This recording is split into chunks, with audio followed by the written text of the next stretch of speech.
वालेकुम व्यूअर्स। आज हमारे फार्म पर चूज़े का 19वां दिन है और गुम्बूरे के अटैक को आज तीसरा दिन है। अभी हम जा रहे हैं फार्म का विज़िट करने, वेंटिलेशन देखेंगे, मोर्टेलिटी का कहेंगे, फिर उसके बाद पोस्टमार्टम करेंगे। फिर आपको इस वीडियो में पोस्टमार्टम की पिक्चर शेयर करेंगे। फिर जो पोस्टमार्टम में कंडीशंस होगी उसके बारे में बताया जाएगा। फिर उसके बाद जो मेडिसिन चलेगी उसके बारे में बताया जाएगा। तो आइए देखते हैं। सबसे पहले हम वेंटिलेशन देखते हैं कि हमारा पंखा कितनी देर चल रहा है, कितनी देर नहीं चल रहा।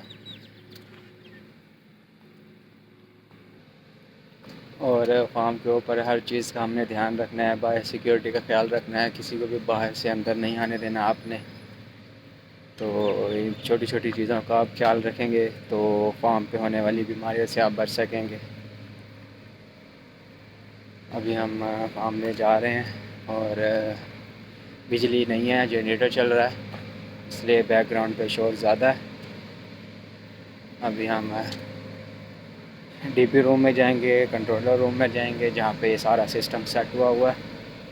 तो वहाँ पे जाके आपको बताएंगे कि कितना टाइमर चल रहा है। वेंटिलेशन देखने लगे हैं। हमारे पास सिर्फ एक पंखा चल रहा है और वो भी 4 नंबर पंखा चल रहा है, वो भी ऑटो पे। और हम कंट्रोलर पे देखते हैं कि ये चौथा पंखा जो हमारा चल रहा है, हमेशा देखने के लिए कि कितना टाइम पर लगाना है, तो उससे पहले हमेशा टेम्परेचर सेट करते हैं। तो टेम्परेचर हमारा 33 पे हमारा पंखा चल जाएगा और 31.6 पे हमारा पंखा बंद हो जाएगा। तो अब हम इसका टाइमर देखते हैं।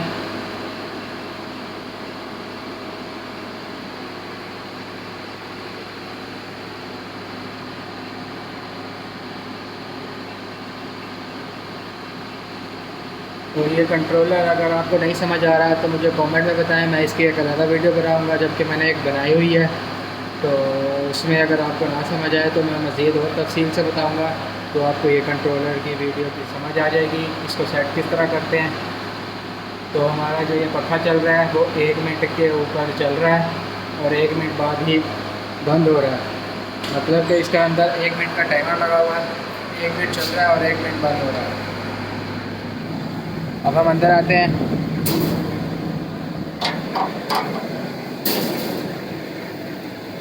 हमारा माहौल बेहतर है। अंदर आने से ही अगर आंखों में इरिटेशन हो रहा हो, पानी आ रहा हो और गले में सांस लेते वक्त इरिटेशन हो, तो इसका मतलब कि अंदर अमोनिया गैस जमा है। तो पंखे का टाइमर थोड़ा सा बढ़ा दें। तो अब हम देखते हैं। अब हमने इनको मोर्टेलिटी का कह दिया है, अब ये चक्कर लगा रहे हैं। चक्कर लगाने के बाद जितनी मोर्टेलिटी इकट्ठी होगी हम उसका पोस्टमार्टम करेंगे और पोस्टमार्टम की पिक्चर आपको शेयर करते हैं।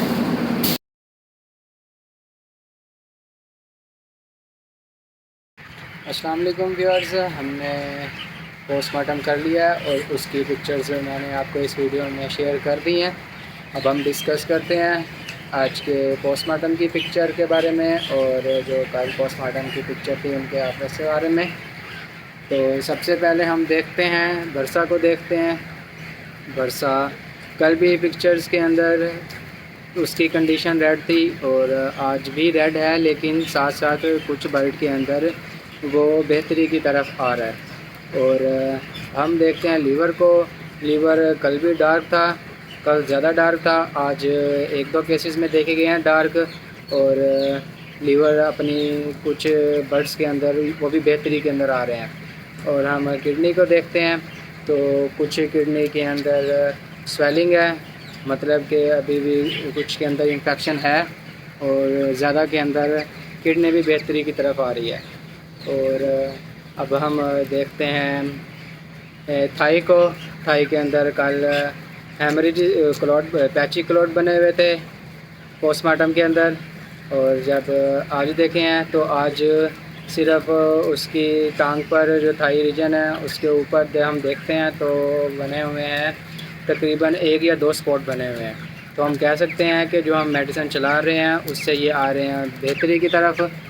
तो ये तो हो गई हमारी पोस्टमार्टम की बात। अब हम मेडिसिन की बात करते हैं। तो मेडिसिन के अंदर सबसे पहले हम इसकी फीड के अंदर मिलाएंगे 100 ग्राम हल्दी। एक बैग के अंदर 50 किलो का एक बैग होगा, उसके अंदर हम 100 ग्राम हल्दी मिलाएंगे और इनकी फीड में दे देंगे। तो उसका काम है हल्दी का, वो नेचुरल एंटीबायोटिक के तौर पे काम करेगी, एंटी इन्फ्लेमेटरी के तौर पे काम करेगी। मतलब जो इनको अंदर इन्फेक्शन है, जो गुर्दे सूजे हुए हैं तो उसकी सूजन को कम करेगी, दर्द को कम करेगी। और जो लीवर के अंदर जो ये फूड टॉक्सिन खा रहे हैं या जहरीली चीज़ें खा रहे हैं जो अगर इन तक पहुंच रही है तो जिगर की हिफाजत करेगी, फूड की टॉक्सिसिटी को ख़त्म करेगी। ये हमारा हल्दी का काम है। तो इसका बहुत बेनिफिट है क्योंकि ये नेचुरल हमारे पास रेमेडी है। तो इसको हमने फीड में मिला कर देना है। और अब हम बात करते हैं कि हमने पानी के अंदर इनको क्या मिला कर देना है। सबसे पहले हम 6 घंटे की टैंकी में अगर हम 6 घंटे की मेडिसिन की बात करते हैं तो हम उसके अंदर इनको लीवर टॉनिक देंगे क्योंकि इनके जिगर की हालत ख़राब है। किडनी टॉनिक देंगे क्योंकि इनके गुर्दे सूजे हुए हैं। तो हम चीनी देंगे ताकि इनके अंदर एनर्जी आए फ़ौरन। और हम इनको ब्रूफिन देंगे। ये सब चीज़ें हमने एक टैंकी में ऐड करके दे देनी है। डोजेज मैं आपको वीडियो के आखिर में एक लिस्ट बना कर दे दूँगा। तो अब इनका काम देखते हैं कि ये क्या क्या काम करेंगे। जिस तरह लीवर टॉनिक से ही ज़ाहिर हो रहा है, हमारे ये जिगर को ताकत देगा, जो फूड टॉक्सिसिटी जहरीली चीज़ें अंदर आई हुई है वहाँ उसको ख़त्म करेगा और खुराक को अब्जॉर्ब करवाएगा। और इसके अंदर लीवर टॉनिक के अंदर जो हम देते हैं उसके अंदर विटामिन भी होते हैं जो इसकी इम्यूनिटी को भी बूस्ट कराएंगे। और इसके अंदर मिनरल भी होते हैं, लेकिन मिनरल ज़्यादा नहीं होते, कम होते हैं, लेकिन होते हैं। आयरन और फॉलिक एसिड होते हैं, वो खून बनने में मदद देंगे। और जो इसके अंदर होगा मिनरल होंगे लेकिन कम, वो इनके पानी की कमी और नमकियात को कायम रखेंगे। लीवर टॉनिक जो हम दे रहे हैं उसकी ये चीज़ें हैं। मतलब कि आप जो भी चीज़ दे रहे हो आपको पता हो आप अपने बर्ड को क्या दे रहे हैं और उसका आपका बर्ड को क्या फ़ायदा होगा। तो अब हम किडनी टॉनिक देंगे। तो किडनी टॉनिक का क्या काम है? किडनी टॉनिक का काम है कि वो किडनी को ताकत देगा, जो ऊपर यूरिक एसिड जो उसके जमा हुआ पेशाब बाहर एक्सक्रीट नहीं कर रहा, खारिज नहीं कर रहा। जो लीवर के ऊपर भी हम पिक्चर्स के अंदर देखते हैं उधर क्रिस्टल्स बन गए हैं। तो जब हम ये देंगे किडनी के अंदर ताकत आएगी तो वो अपना एक्सक्रीटरी सिस्टम बेहतर करेगी, ये अपना इसको बाहर निकालेगी और हमारा ये फंक्शन भी, इस सिस्टम भी ये ठीक हो जाएगा। तो इसका देने का मतलब है जो स्वेलिंग है वो भी ख़त्म हो जाएगी। हमारा लीवर टॉनिक हो गया, किडनी टॉनिक हो गया, चीनी हो गया, ये फ़ौरन एनर्जी देता है। और हम ब्रूफिन देंगे। ब्रूफिन बुखार के लिए भी होता है, ये होता है एनसिड होता है, ये इन्फ्लेमेशन भी कम करता है और दर्द को भी कम करेगा। और बुखार के लिए भी यूज़ होता है, एंटीपायरेटिक के तौर पे भी है। और ये जो हमने 6 घंटे की टंकी में हमने ये चीज़ें मिला कर देनी है। सबसे पहले आपने फीड में मिला के देंगे 100 ग्राम हल्दी, फिर उसे आगे वाले 6 घंटे में हमने इसको लीवर टॉनिक और किडनी टॉनिक देना है। फिर उससे बात करते हैं अगले 6 घंटे की टंकी में हमने क्या देना है। उसमें हम देंगे हाई स्पार्क देंगे, नोवासेल देंगे और विटामिन सी देंगे। और इनके काम क्या हैं? हाई स्पार्क के अंदर होता है विटामिन होते हैं, इलेक्ट्रोलाइट होते हैं और ग्लूकोज होता है। जो विटामिन होते हैं आपको पता है इम्यूनिटी बूस्ट करवाएगा, उसके इन्फेक्शन के ख़िलाफ़ लड़ेगा। और जो इलेक्ट्रोलाइट है उसकी पानी की कमी को पूरा करेंगे, जो स्ट्रेस आया होगा उसको ख़त्म करेंगे और नमकियात को बैलेंस करेंगे। और तीसरा ग्लूकोज है, फ़ौरन उनको एनर्जी देने के लिए होता है। और अब हम बात करते हैं नोवासेल की।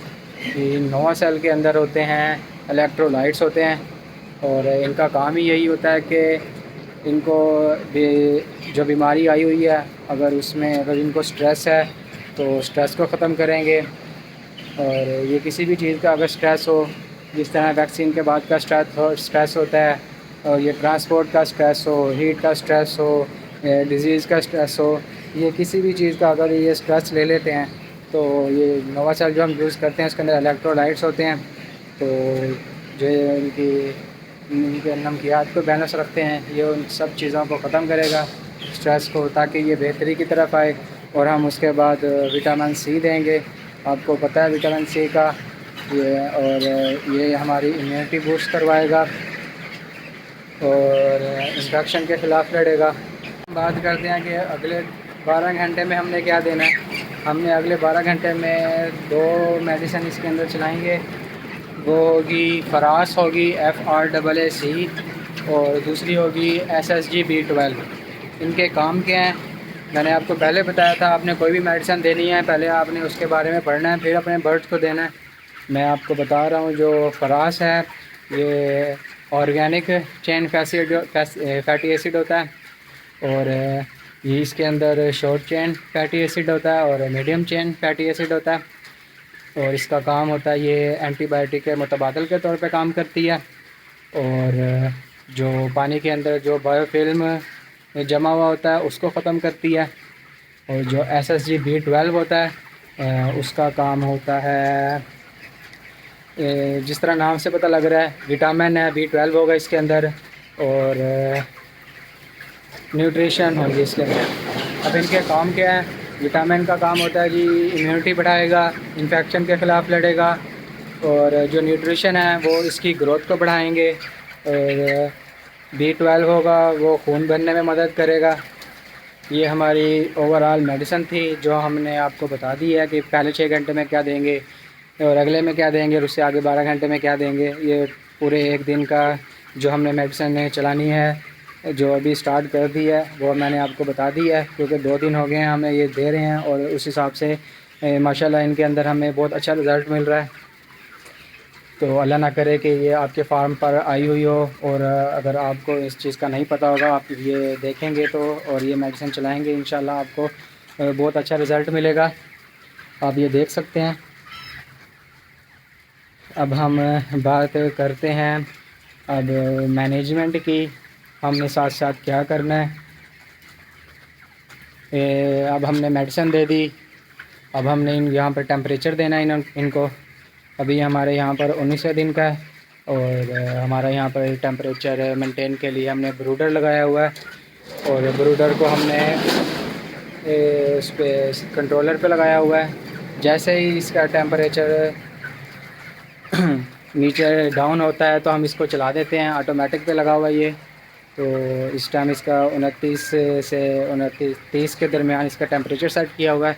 वो इसके लिए बहुत सही टेम्परेचर है, क्योंकि वो उस हिसाब से हम अपने बर्ड को देख रहे हैं। ये आराम से इस माहौल के में सूटेबल है, कंफर्ट है, अलर्ट हैं और इकट्ठे नहीं हुए।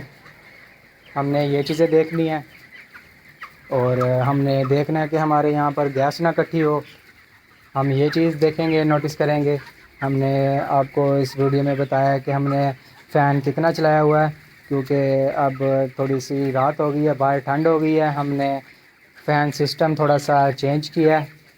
अब पहले चल रहा था 1 मिनट पे ऑन 1 मिनट पे ऑफ़, और अब चल रहा है 1 मिनट ऑन और 30 सेकंड पे ऑफ़। हमारा इसका मेन मकसद होता है कि यहाँ पर ना गैस ना इकट्ठी हो, अमोनिया। और उसका हमें कैसे पता चलेगा? उसका हमें पता चलेगा जब हम आँखों के अंदर से हमें पानी आएगा और सांस लेंगे तो इरिटेशन होगा। ये अमोनिया गैस की सबसे बड़ी निशानी होती है कि बहुत ज़्यादा जम गई है, ये साफ़ पता चलेगा।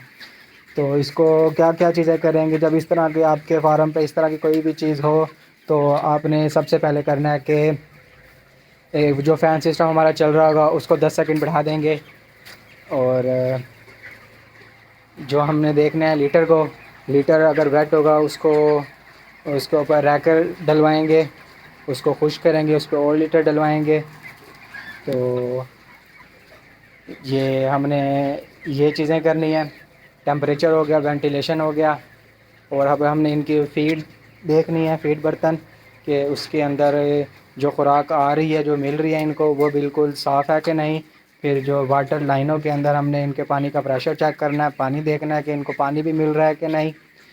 तो ये सारी चीज़ें होती हैं जो एक शेड के अंदर मतलब होती हैं, जो हमें देखनी पड़ती हैं। इसमें से किसी एक चीज़ की अगर एक मिस होना का मतलब है कि इनको उसका स्ट्रेस हो जाएगा, इनको भूख, आगे ये बर्ड बीमार हैं और अगर ये खाने की कोशिश करेंगे और हम इनको खाना ही नहीं देंगे तो इनको इस चीज़ का भी एक स्ट्रेस आ जाएगा कि इनको खाना ही नहीं मिल रहा। तो हम इनको अब दोनों तरफ से एनर्जी दे रहे हैं, फीड में भी और फ़िज़िकली भी दे रहे हैं, और अंदर विटामिन और ये सारी चीज़ें ऐड करके दे रहे हैं। इंशाल्लाह ये हमारा बर्ड है, ये बेहतरी की तरफ जा रहा है। आज ये तीसरा दिन है, इंशाल्लाह ये जो हमारा चौथा दिन आएगा तो ये हमारा इस बीमारी से ये बाहर निकल आएगा, इसका टाइम पीरियड पूरा हो जाएगा इंशाल्लाह। और हम देखेंगे अब ये वैसे जो इसकी एज होती है 18 से 25 दिन तक, ये मतलब कि डेंजर जोन में होता है, लेकिन जो इसका टाइम पीरियड रहता है अगर किसी में आ जाए वो 18 से 72 घंटे होता है। तो हमने ये सारी चीज़ें देखनी है इंशाल्लाह। जो डेली मेडिसिन चल रही है या जो भी काम इधर हो रहा है हम आपको वो बता रहे हैं इंशाल्लाह। कल की वीडियो में भी आपको बताया जाएगा वेंटिलेशन का और इनका पोस्टमार्टम का और इसकी कंडीशन का।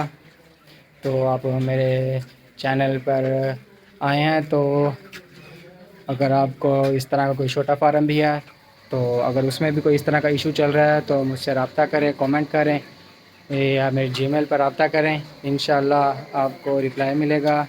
अगर विज़िट करवाना हो तो इंशाल्लाह विज़िट भी किया जाएगा। तो अल्लाह ना करे कि ये आपके फार्म पर आया हुआ हो। तो उम्मीद है कि आप अपना ख्याल रखेंगे। इंशाल्लाह मिलते हैं नेक्स्ट वीडियो पे। अल्लाह हाफिज़।